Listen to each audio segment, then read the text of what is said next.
बातमी नागपूरमधून आहे। कारण औरंगजेबाच्या कबरीवरून वाद झालेला आहे आणि नागपूरमध्ये संचारबंदी आता लागू झालेली आहे। सध्या या ठिकाणी तणावपूर्ण शांतता आपल्याला बघायला मिळते। एकंदरीत प्रभावित परिसरातील रस्ते बंद करण्याचे आदेश सुद्धा यावेळेस नागपूर पोलीस आयुक्त रविंदर कुमार सिंगल यांनी दिलेले आहेत।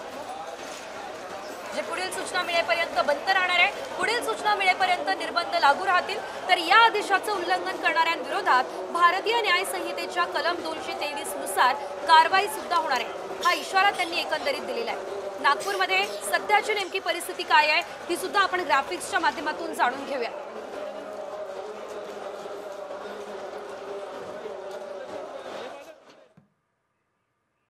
कॉमस्कोर नुसार आता isakal.com आहे देशातील नंबर 1 ची मराठी न्यूज वेबसाईट। प्रत्येक अपडेटसाठी isakal.com ला नक्की भेट द्या।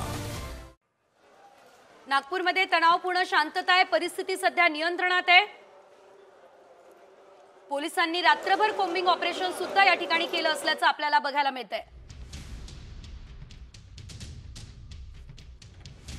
50 जणांना पोलिसांनी ताब्यात घेतली असल्याची देखील माहिती सध्या तरी मिळते। महाल परिसरात अनेक ठिकाणी संचारबंदी सुद्धा लागू करण्यात आली असल्याचं पाहायला मिळतंय।